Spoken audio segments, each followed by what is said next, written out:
I'm Danny Dyer, and this is the Real Football Factories.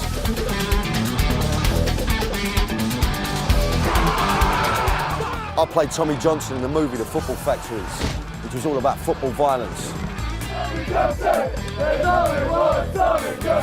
Fucking nutters. But that was just acting. Now I'm on a journey around the country meeting the real firms who have mass offs at football matches for real.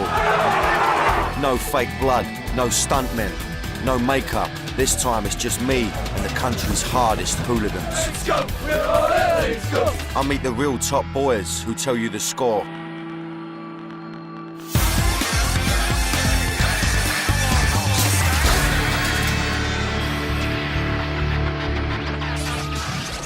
Welcome to the Real Football Factories.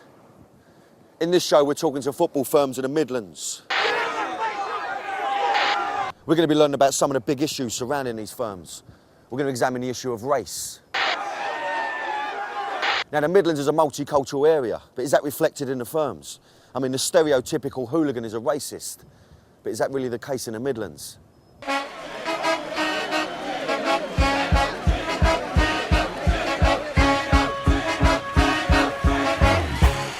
All I ever wanted to be as a child was a football hooligan. It was just a tour of excitement and entertainment for us. We didn't go out to kill each other. It's a bit of fun. To me, it's always been a bit of fun. The Midlands is a culturally rich and diverse region. Birmingham and Leicester are among the most ethnically mixed cities in the country, while elsewhere in the region, the home of the Industrial Revolution, a strong sense of community and identity has developed through generations of industrial hardship. The Midlands roughly stretches from the Stoke in the north to Stratford-upon-Avon in the south, and from Leicester in the east to Wolverhampton in the west. My journey is going to take me to all corners of the Midlands where I'm going to meet firms with feared reputations across the UK. My aim is to learn the inside story to these firms. I had a little rumour that your pal in the firm could give up heroin but couldn't give up being a hooligan. Is that true? Yeah, that is true. And meet the real people, hear the real stories behind the screaming headlines proclaiming the latest hooligan outrage. I would like to think that something very quick can happen along the lines of the Birch. Let's start walloping the bullies and getting rid of the bullies in our society. Get down! The Midlands as an area is a kind of strange area because it falls into that void in many ways between London and between the north. There's industrial heritage, there's hardship, but similarly there's been huge immigration into the Midlands. And if you actually look at the successes in terms of racial integration, Birmingham is held up as a cultural melting pot, and it very much is. And I think that the history of Birmingham City Football Club is absolutely totally linked to that. So Birmingham is where I start my journey, a city that suffered from racial tension in the 70s. This country, in 15 or 20 years' time, the black man will have the whip hand over the white man. Racial tension in the 70s in Birmingham was standard. You had politicians like Enoch Powell doing speeches on the rivers of blood. And then you had groups like the National Front who were always marching and saying, you know, get them out of the country, they're robbing our jobs. 2, 4, 6, 8! We don't want to integrate! This is Rob Goulding. Reports are coming in of a bomb attack in the centre of Birmingham.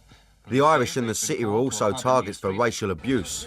After IRA bombs killed 19 people in 1974. These oppressed groups formed an unlikely alliance. Black and Irish felt a camaraderie together with each other.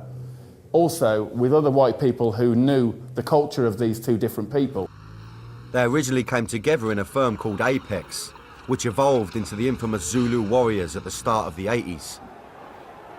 Police say the gang, the Zulu Warriors, often armed with clubs and knives, have been responsible for a reign of terror for the last 3 years. The Zulus as a gang are noticeable. They really are noticeable for the fact that they are a mixed-race football hooligan gang. And while you do get black lads in other hooligan firms, you don't tend to find the same mix. After the break, I'm going to meet the Zulus myself, and being a Cockney on foreign ground, this could prove interesting.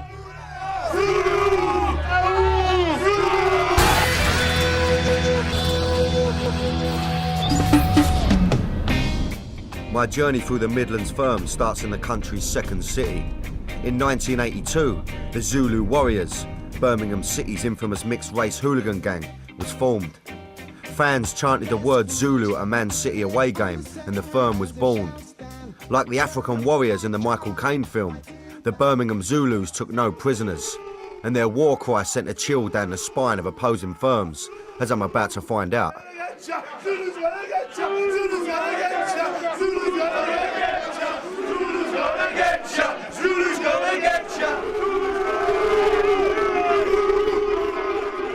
Let's have it. Now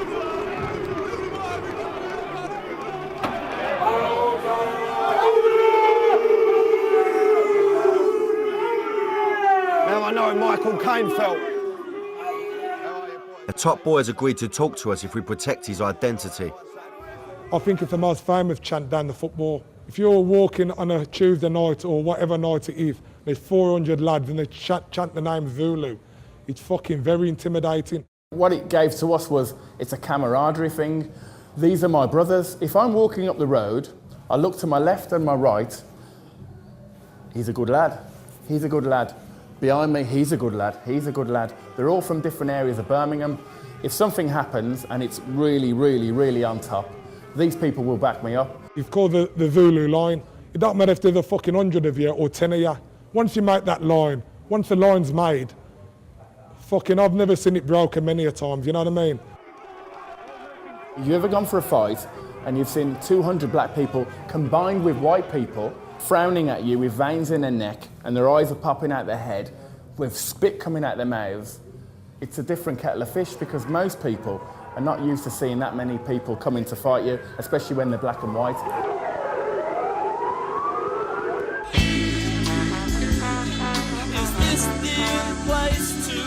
The Zulus reflected a fusion of black and white culture at a street level in Birmingham.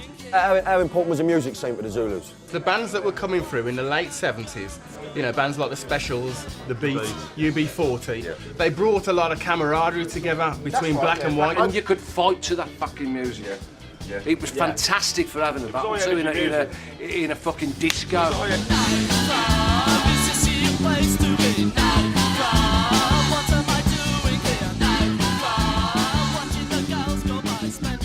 In the early 80s, young Zulus were being inspired by the hip-hop movement growing in New York at the time, called the Zulu Nation.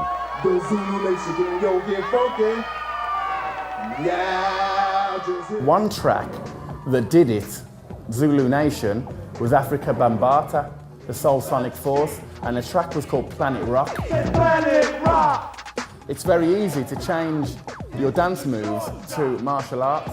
So a lot of the guys who came from the dance scene were good fighters. Just as the Zulu Nation would do, we went with all our colours on, with all the clothes, but we also brought our favourite music. So we brought a ghetto blaster. It was like a carnival day for us. We were just having a laugh. We were walking around the shopping centre, you know, with this big stereo playing reggae music, you know, 400-handed, and everyone was like, who the bloody hell are these lot? And we were walking around, scarves up round our necks and everything. At the core of the Zulus was terrifying warrior-like aggression. When you see hundreds of people running towards you, your legs shake, your mouth goes dry, you look at your friends, you look for a space in the road, you find your space, you start to jump, you try to shake the shakiness out of your legs, you get your position and you're ready and you look at your mates, this is it, and you're waiting for it to land. A bit like Braveheart, when the English are come, hold, hold, hold, yeah! You'd wake up in the morning before a big game, at 6:30 in the morning to get yourself ready, tingling. I get up, do my stretching, put my legs up and think, I want to kick some fucking ass today and go home. When Leeds travelled to Birmingham for the last game of the season in 1985, it sparked some of the worst football violence ever seen in Britain. More than 1,000 hooligans were involved at the height of battle. Leeds were proper racist. Every time we went to Leeds, you heard like Zeke hailing. And that's why you got a lot of lads that weren't even into football, black lads that were just like lads on the town that used to firm up because Leeds were coming to town. Blues fans reacted in a way that I've never seen them react ever. They just completely invaded the pitch, about 1,000. All the Leeds jumped back in their end, and now you just watched in amazement about what was going on. And that went on till about 6 o'clock on the evening. Have you ever seen, like, Saving Private Ryan or Platoon? Combine them without the bullets and you've got Blues Leeds. It wasn't just going in one area, it was going all over the place. It was absolutely crazy. The St Andrews ground was more like a battlefield than a soccer pitch on Saturday as football fans waged war on the police. 125 were arrested, while nearly 200, including 96 policemen, were injured. Tragically, a 15-year-old Leeds fan died after a wall collapsed on him at the ground. In the mid-80s, hooliganism was at its height and at its most shocking. The Junior Zulus continue the reputation of the firm today. The explosion of gang culture in Birmingham means there may not be the same numbers of black hooligans in the Zulu firm, but the principles of togetherness still apply. The Zulu is one, a whole, right? That means older lads. It's no black 20, 30 years ago. No, it's all together. Yeah, we are one. What colour, what, how old, one, all one. And that's the goodness of our firm. Being a Zulu has many fringe benefits, including contacts on the city's nightclub scene. No queuing for these guys. The only people that can take the piss in Birmingham, really, was us. Walking to any fucking nightclub, no one's saying boo to us. We really won the fucking show down here. Tight.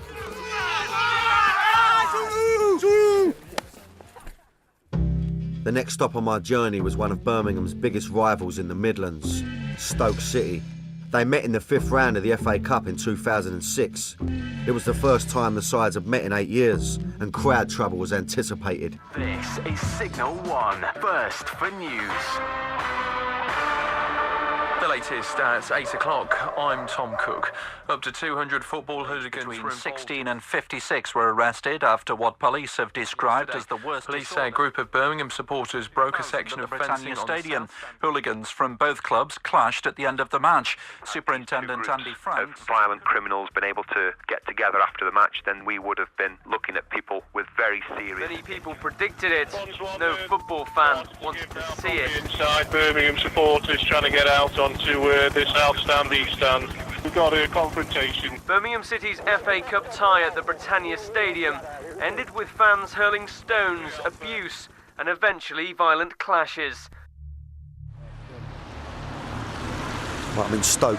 I'm going to meet their firm. I can hear them piping up already. Now, they're called the Naughty 40 now. I'm not being funny, but that sounds like a porn mag to me. Now, my mother always said to me, never judge a book by its cover, so if that's the case, it should be a right naughty little outfit. Let's have it. The Naughty 40 formed in 1985. After 40 hardcore Stoke hooligans travelled to Portsmouth for a naughty tear-up with Pompey's firm. Right, boys. Thank you for talking to me. I appreciate this. Cheers, sunshine. Thank you. Cheers, boys. Listen, first of all, I've met a few firms, right? I'm going to ask you straight up. Be straight down the line with me. Football Factory. Did we pull it out of the bag? I know it's about Cockneys, right? Was it true? Yeah, but we're not happy about them two Stoke fans that got fucked on that service. What the fuck are you doing? Two of them Stoke fans that done us over there. Drop them now. We'd be late for the meet. Fuck them, they kicked the shit out of us. No, the Gathers are over there. I'll give you fucking no.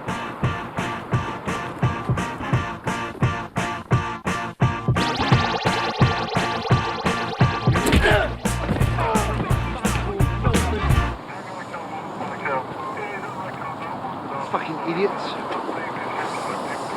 I got on my hands up. I had a little turnout with a couple of Stoke fans. I come up on top, right? I'm not getting Larry now. I'm surrounded by about 800 of you. For Mark Chester and his firm, one word seems to sum up their philosophy. You know, there's a certain code in this town. It's called respect. R-E-S-P-E-C-T, find out what it means to me. R-E-S-P-E-C-T, take F-T-C-T. Since we were watching people... Oscar! I'm here, mate. Can you sort the noise out behind me, please? There's a lot of respect that goes with the culture, and it's got to be adhered to. So, you know, you can be a hooligan one minute, and next minute you're out on the bones of your arse from one mistake. Gone. You know, it's important to keep within the rules. In a town where there isn't that much glamour going on, something that makes you stand out as a bit of an adventurer, a bit of a swashbuckler. A lot of lads off estates would look on the lads that went to football as pirates, if you like. And so that's what they wanted to do, because it would break them away from the life that they saw set out in front of them. Don't know about a naughty 40. There's tons of them in this pub, and they back each other on a day-to-day basis. Everybody that's involved with our firm and our culture, like all the aunties and the uncles and all that knock-on effect, they'll only use one travel agent in Stoke-on-Trent or one car hire firm, simply because someone who's in the firm owns it. And it's, you know, we keep it within our world. We do look after each other, and it's most important that we're all happy and together and secure, and that nobody struggles. And that, you know, if anybody goes to prison, you have to make sure that the kids have got the right trainers on at school and things like that, and nobody suffers, and that's what it's about. We all chip in, we look after each other. The family will never go away. It's our own old boy network. We haven't got an old school tie, but we've got the old lad network.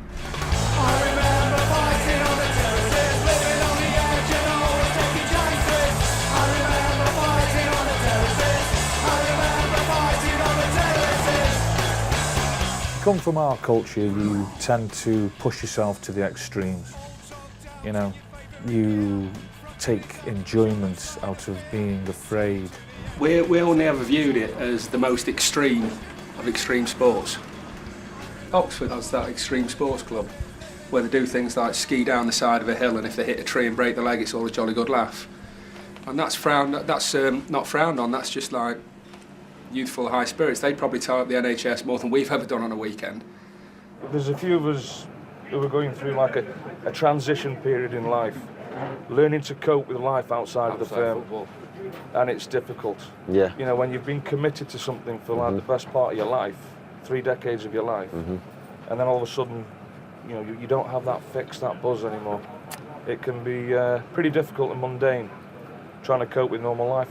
Once you've pitted yourself to that height of adrenaline rush, how do you stop doing that? How do you turn that down?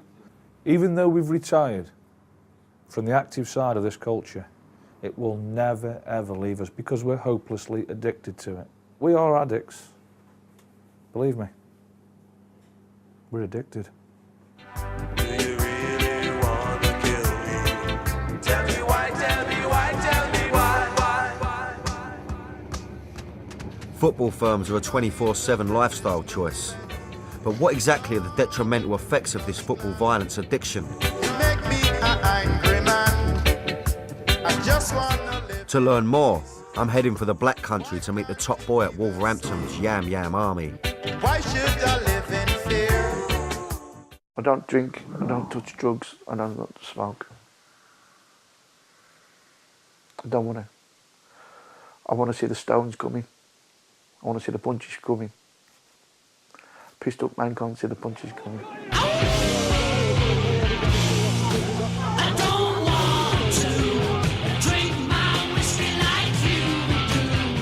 The adrenaline rush of 2 groups of lads running at each other, battling, just bump, straight in, and back out, then straight in again. And the rush is so, but it's like on the same par as sex. Gilly's Yam Yam Army, named after Black Country slang for the words "you are," was gaining respect in the Midlands for organising football violence and outwitting the old Bill. You just think how the police would think and do the opposite. You say, how would you get there? So say like you got to Stoke, you get off at Stafford, get taxis in. We all went to Leicester the once. The old Bill was all outside.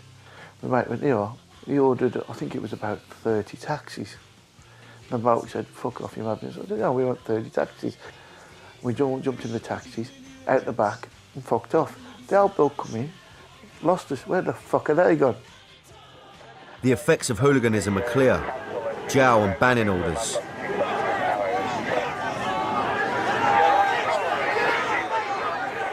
Gilly was imprisoned for 9 months after an incident relating to a Stoke match in 1994. It's hard. It is really hard. I don't care. Anybody these fools that say I can do jail on my head, let them do them on their head. They've got to walk out on the 2 feet though. The lights had burned all night at Wensfield Police Station in the heart of the Black Country. Inside, West Midlands Police prepared for the biggest operation ever mounted against suspected football hooligans. We got done in Operation Growth. It was get rid of Wolverhampton troublesome hooligans. And it was like 68 of us got arrested. We all got a 5-year ban. Altogether now, I've been banned. I've been banned 13 years out of 15. That's some reckoning. I don't want to get in no more trouble. I don't want to. Too old for it now. I've had me fun. The youth firm at Wolves have now taken over from Gilly's generation. If they ever need expert legal advice, they could turn to Gilly, who's drawing on his own experiences and studying for a diploma in criminology. You just look at the lads, you see yourself, you know what I mean? I don't want to let people do the same what I've done. So it's time to tell the young lads, don't get yourself in trouble, lads. Not for the likes of them fucking idiots, the police. After the break, I head for the East Midlands to meet the real families behind the region's firms. You all smell lovely as well. Thank you. Forget footballers' wives. We're meeting hooligans' wives. Hooligans' wives. Much more money than them anyway.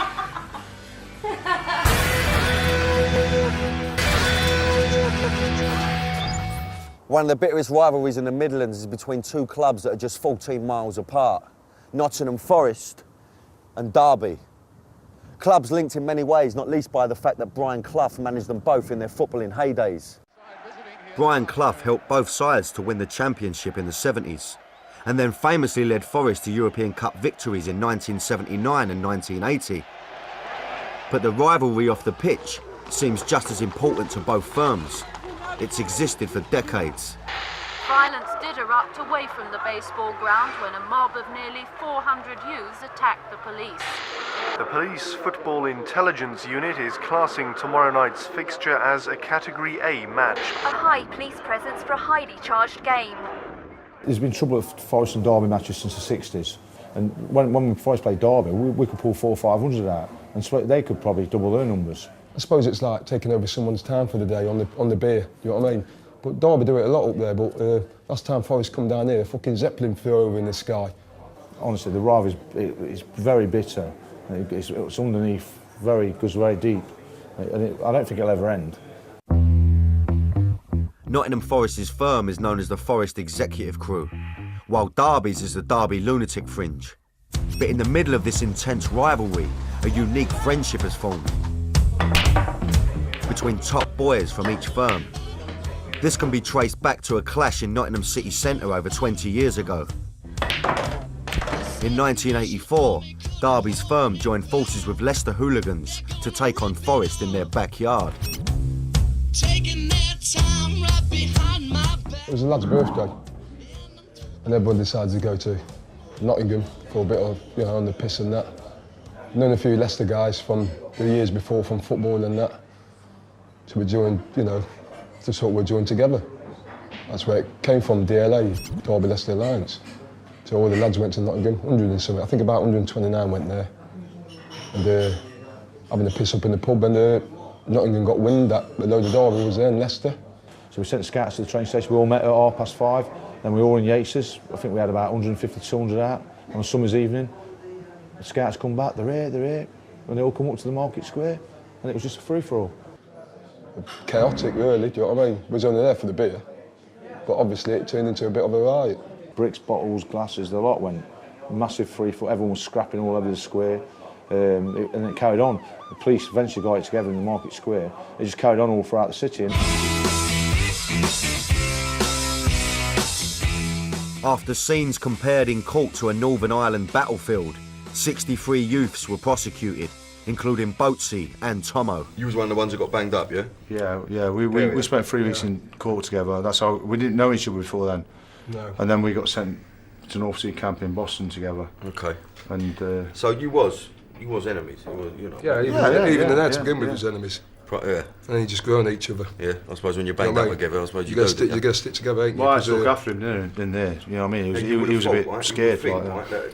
You know, you still getting banged up, enemies on the outside, you'd be enemies in the nick as well, but you've obviously had to think, right, we've got to come together and look after each Gotta other. stick together, yeah. Well, we all did. We said we all stick together. Football has to stick together. Forget all the bits of rivalry between us on the outside. We all stay together. It's exactly the same scenario. Outside here, we've got our firm, we bond. Inside prison, you're all together, you bond. It's the same. It's protection. It's a movement in itself. Look, I've got to go, mate. My man's here. So, no. Good to see you, son. In the Football Factory film, the top boys in the Chelsea and Millwall firms associate on a business level, but still go toe-to-toe at the slightest opportunity. What'd you fucking say, you mug? You fucking heard, you fat fucking Chelsea. Look at you, But Boatsy and Tomo seem genuine mates, and that's thrown up some interesting stories when Forest and Derby's firms have clashed, and the pair have been on the front line. Right on my head. Last time it was on the back of your head. Front line. Front line. He was at front line and then he went, sorry, it wasn't me. Then all we see was the tails of them going up the road. Obviously, that's on the respect among lads, we isn't it? You know what I mean? legged him up the road then. Yeah. Job done, I'm right? sure I you mean, did. he apologised. Can that too, mate. When I saw you broken down in tears, mate, what more can I do? Do you know what I mean? Fuck, I don't see me mate crying, do I? The mutual respect between these top boys is clear for all to see. Tactical. You're mates, you can't fight each other, no matter what the situation, do you know what I mean? I'm more likely to protect him than to fight him. I've got a lot of time for the boat, even though he sports a sheep from up the road, like, but you know, that's his own fault, isn't it? You know what I mean? A nasty street fight between Nottingham Forest and Manchester United supporters is captured on an amateur video. The hooligans were on their way to Wembley for the Rumbelows Cup final. Top boys ain't bullies. Some of them are probably just natural leaders. They unite people, and it's better to be together than against each other. They got the feeling if they go to some other city and they're with you, then they've got the feeling that we're okay. We only used stripes over the years. The judge heard the violence on Nottingham streets reach terrifying proportions after Forest's final match of the season last April.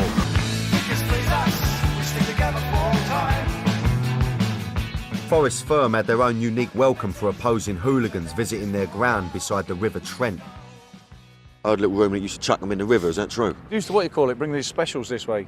That's why it used to always kick off down this end. So they'd be loose to march them over the bridge this way, and then we used to end up scuffling on the bridge. I can remember Derby called it on with us, didn't they? So we were surrounded and the police were going by with the trunks. One of them actually dived in to get away from us. Actually dived in the Trent. Really? Straight up. I saw it with my own eyes. Today, Derby play at their ultra-modern stadium, Pride Park, but their old home, the now demolished baseball ground, had a reputation of its own. The baseball ground is right on their doorsteps. Before the Rams play at home, the barricades go up. It's a way of life. For some, the wire mesh is a permanent fixture. They've got used to the hordes of hooligans who fight in the street and vandalise their homes. A national newspaper dubbed it a street of fear. This is Cambridge Street, reputed to be the hardest street outside a football ground on a Saturday afternoon. There's only two ways to get to the baseball ground. That's the baseball ground down there. There's two ways, the wrong way or the right way. If you come down this way, this was the wrong way. Terraced areas, side streets, alleyways. The lads in the 80s used to come from every angle coming. Unbelievable. Cambridge Street was a daunting place for away fans to visit during the heyday of the baseball ground.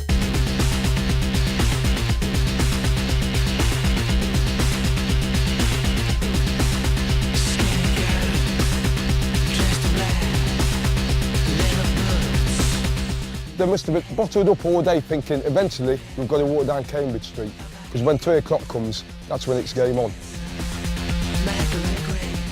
Before they knew it, 200 youths was massed out on this road ready for them. And there's only one way to the baseball ground, and that means coming through the mob.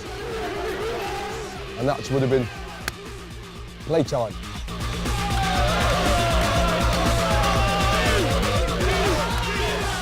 That's what it's all about. This is Cambridge Street, the real street. The hardest street in England.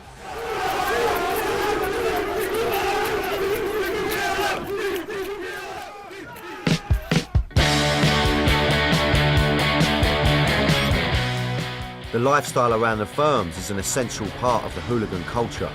Everyone likes to work all week, a few of the lads out together, everything comes into it. You're deciding what clothes you're going to wear, you know, because everyone wants to be the smartest firm as well. When you walk downtown, 40 of you, everyone knows who you are. It's like the old Marlon Brando and all that scenario, do you know what I mean?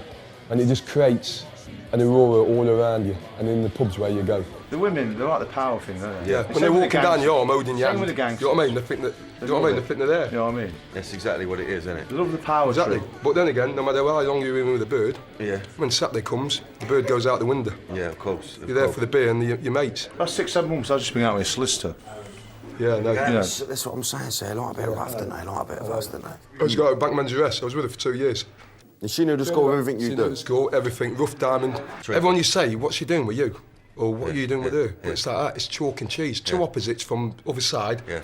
And I mean the total opposites from different ends of the scale, mate. Yeah. And that is it, that's the attraction. We're all together, yeah. When I got married, I mean, I didn't marry anybody. I got married because I love the girl, so it was, you know, but I still found it hard to get away from the football. It still dragged me back in there. You know, perhaps it ruined my marriage in the end, I don't know, but, you know, one of them things, I never left the football. In the multicultural East Midlands, the issue of race is never too far away.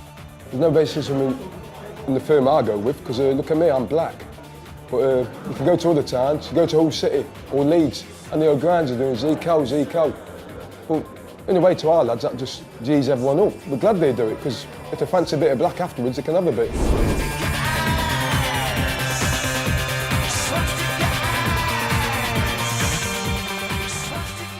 It's very interesting that the press always play on the racism and the racism of football firms and football hooligans, and they very often don't see or neglect the focus on the greater integration as well.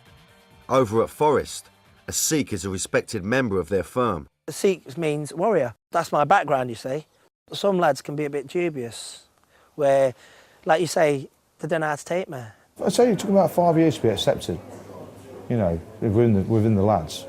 It took a lot of hard work for him, I think. At times it was scary actually, to be honest with you. I used to think, you know, Jesus Christ, he looks a bit rough, you know what I mean? And he looks a bit of a nutter. For Suki, the firm offered vital support after the deaths of his two brothers, his sister and his mother. On a Saturday, it was like one of them where I didn't need to think about my brothers and my sisters, you know, just for one day maybe, because it was constantly at the back of my mind. I remember one game and they all then got up singing "Your leader's a packer." You know what I mean? That's the way it is at football, isn't it? You know, people like that football, narrow-minded people. They'll either text one of our lot or ring us or be shouting, "Who's that packer?" And you know, and I'll be like, I'm not a packer because I'm Indian, you know what I mean? And like, that's how like some so dim they don't know what the difference is. It's like they might be English, like me calling them a Welsh bugger. You know what I mean? Some of the community know what I get up to, and they sort of just turn a blind eye. Then like there's some of them who like basically think I'm a right bugger. A lot more Asians have got into playing football, and plus they're going to watch football, but a lot of them are getting into the other side as well. They're getting into like the scrapping as well. I had a bit of an incident at Nottingham train station, and I bumped into a load of like Leicester, and there was an Asian guy who started on me from Leicester. I couldn't believe it.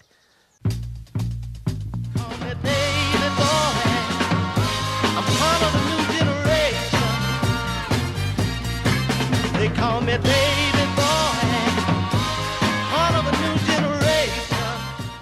The other main firm in the East Midlands is Leicester's Baby Squad. Now, I'm off to meet them now. Now, somehow, I don't think their main activity is going to be child's play. Do you know what I mean?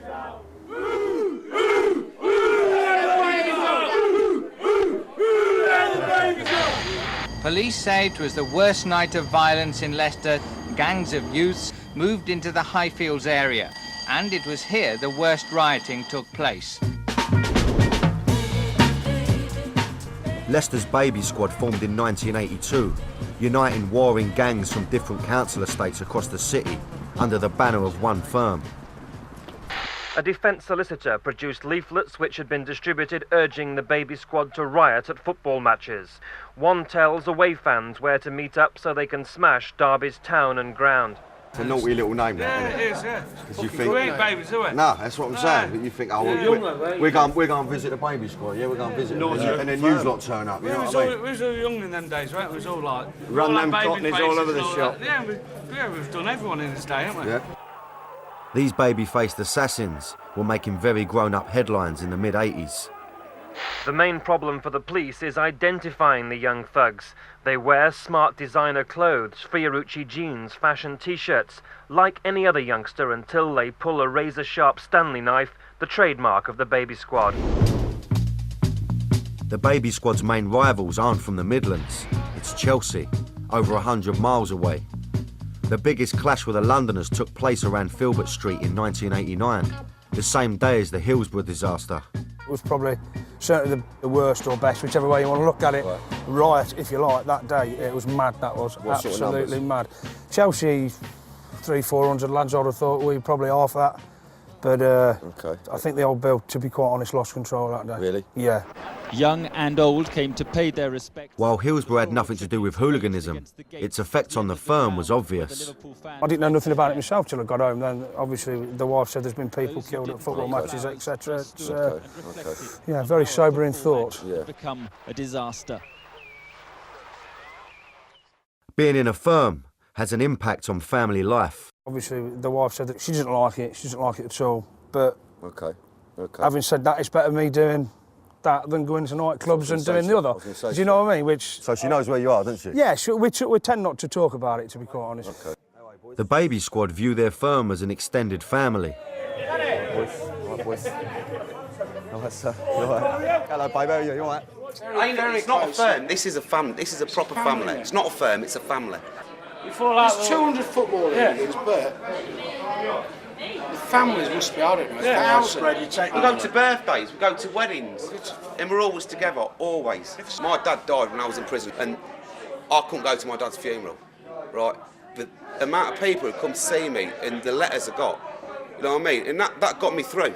That got me through, and that is strong. Baby squad to me, it is my art. Yeah. The girlfriend might not like it, I don't, but every one of our girlfriends know each other. They know what we're about. Bless them. The girlfriends are also part of the wider family the firm represents, and they offer a unique perspective on the hooligan culture. Every Saturday I'm going football, And I think, I'd like a Saturday with you on my own. Yeah. But no, that's it. Can't do it. Saturday crew, they come first. It is an attraction, isn't it? It's like, I mean, not like being famous, but it is in your own town because everybody knows who they are and you're going to every pub and everybody knows them. It's a bit of security, I suppose. I can see why girls find them attractive and I feel want to be a secure part of it. with him. Smile on his face, just... The whole build up to it in the morning, the music comes on, the jam CD comes on, the clothes come out, it's like 6 in the morning, running around the football songs, and it's like, that is most like football, that's it.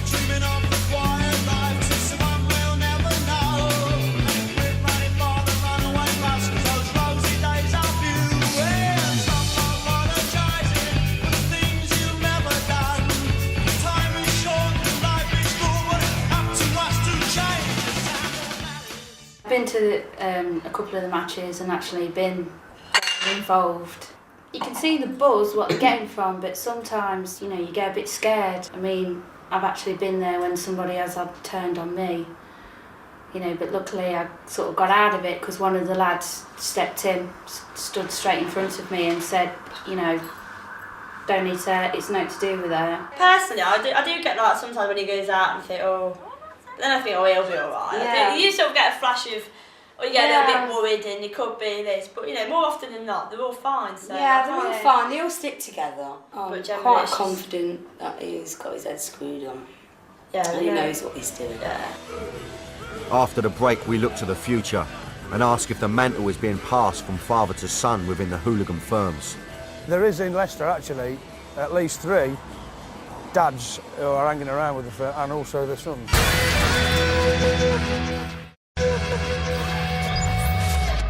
Former hooligans now seek out new avenues for their passions. Mark Chester used to be a leading light in Stoke City's naughty 40, but today you're more likely to find him leading the chants at his local non-league side, Alsager Town. Alsager Town! Alsager Town! You pick me up! You pick me up! When I am town! When I am town! Alsager Town! This is all about football supporters having a fantastic time. You know, this is passion. People off the local estate following the local team. £5 entrance. This to us is proper football again. You know, this is what we live for now. Non-league football, fantastic.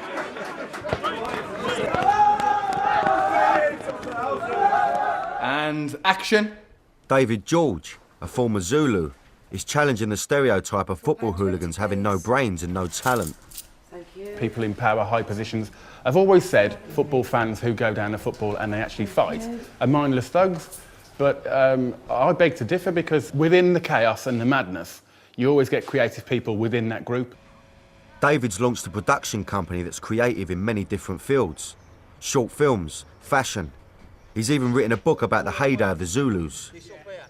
Many of these guys are the urban entrepreneurs. They're the guys that have created businesses. You know, to see football hooligans as a group who are mindless thugs is tremendously naive. Cut. Former hooligans can now reflect on their past together. We're all grown men now. I mean, like I said, we're all grown men. We're all reformed characters, you know what I mean? Yeah. This past 2 years, isn't it? Everyone's been having a drink together now, ain't they? Like myself, you, Lester, and that. Yeah. It's good to talk. Yeah. Talk about old times. You know what I mean? Why scrap each other? It's better to talk about now. I'm doing a course in criminology and that at the moment, you know what I mean? Okay. So it just gives me an insight into why things were done when they were done and that, you know what I mean? As one generation of hooligans call it a day, the focus is on the youngsters coming through. Within Leicester City's firm, the Baby Squad, father-son relationships exist. If I was a proper dad, I suppose, I'd say no, don't do it, but what can I do? I did it, and he's just... But you are, he is a proper dad, but then he can't stop me from doing it anyway. I'm old enough now and I can choose my own things, and if I've got my dad there to help me along the way, I think it's a lot better as well. I'd rather my son partake in something like this than burgling someone's house for a fix of heroin or happy slapping or something like that. You get upper-class families who have army officers where the father wants the son to become an army officer.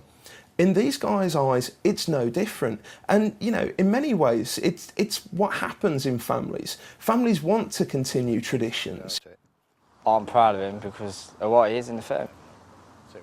And I want to be like that one day. I want to be top boy one day, but it's just the way it is. But Gilly Shaw, who was top boy at Wolves' Yam Yam Army, is adamant his son does not become a hooligan. I don't want to get the hassle when I've had. I don't want to get the hassle. I mean, he gets hassle now for being my son. But imagine what he got if he was like me. I couldn't imagine. I couldn't bear it. I couldn't live with it. I don't want it to happen. I mean, no, I don't want it to happen. I don't like to think about it.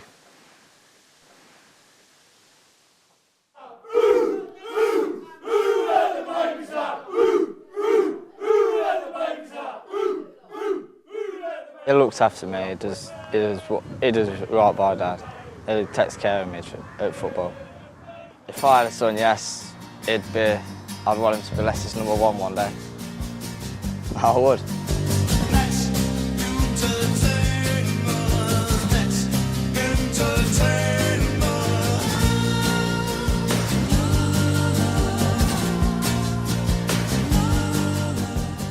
My trip through the Midlands has revealed that hooliganism is very much alive and kicking today, and the firms will be around for some time yet. But there always seems to be another firm coming behind. It's like with Derby, there's the DLF, there's the Derby Orphans, and there's the Derby Youth firm. That's 3 firms. It's like being inside a factory. It's coming off a conveyor belt. There's always a firm coming off. And exactly what it is, that's a real football factory.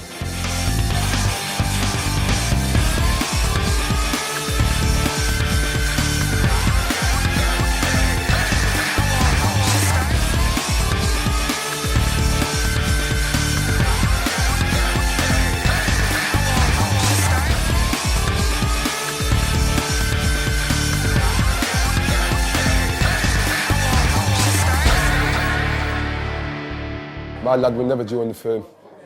I advise him against it. And the thing about it, he wants to become a copper.